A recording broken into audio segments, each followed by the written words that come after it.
Hi, this is Mark Roemke with Ninjas in Nature and Pathways Dojo. So I wanted to talk to you parents out there who have any concerns about martial arts and violence, or martial arts being violence, or teaching violence to kids.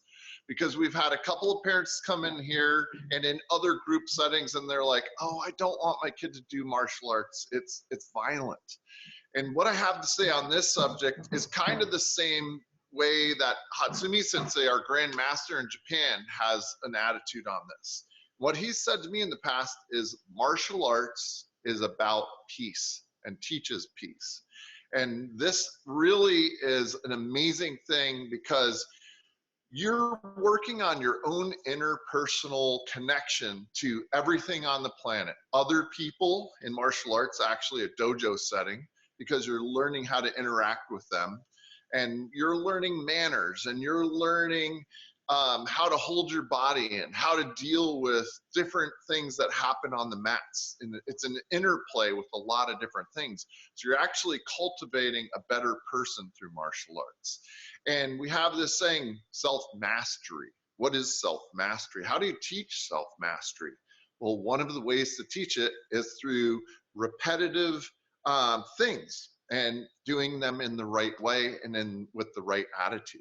And so when you're talking about the kind of the bullying thing that's been happening out there, that's people who haven't got enough love in their life and have had some situation happen to them where it was traumatic. Now they're acting out again, kind of repeating the cycle. And so what we teach here in our school with that type of thing is, hey, we're going to use our words with verbal first, because the last thing you do in a confrontation is you want to get physical. You want to use your words at first, or not show up for the situation because you're aware of that. And so it's a really beautiful thing when we have kids that have been bullied at school and we teach them, hey, use your words. Tell the bully that's not okay. We don't talk to each other like that. And then go tell a teacher. Tell a parent, get somebody else involved in it, and even tell other kids. And if the other kids are on the bandwagon and 2 or 3 or 4 of them join together and they say, hey, that's not cool. You're not supposed to be talking to people like that. And so teamwork and learning these little attributes like this are what we teach in martial arts. So martial arts is anything but violence. It's all about peace. And then perfection of oneself, which I talked about earlier, is when I teach a form to somebody and they get to use like ancient ninja tool like a rokushaku bow, and they spin it and they got to make sure they don't get hit and things like that.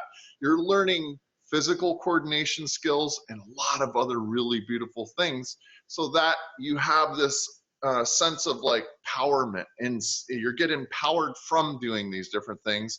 And when you have that empowerment, you walk through life differently. You're not a victim anymore. You're not somebody who's going to be bullied. You hold yourself with confidence. It's not ego, it's confidence. There's a difference between those two.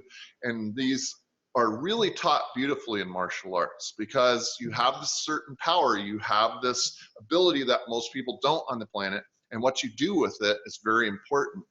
So we teach safety skills with everything that we do. And so these are the kind of things that most parents, they just think, oh, I saw some kid hit another kid and that's what it's all about. No, that's a kid hitting another kid.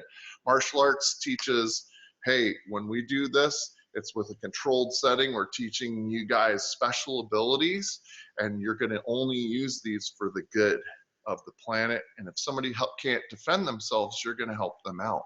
You're going to make that decision to step in and be that person who saves the day. So hopefully this dispels some of the misconceptions about martial arts and violence. I'm glad that people talk about this thing because there are a lot of dojos out there who just teach ground and pound, and that's what they want is sport people and sport-oriented people. And what ninjutsu and ninjas in nature teach is a connection. It's a bigger thing. You're part of a bigger picture. I'm glad that we got to talk about these misconceptions about martial arts and violence. And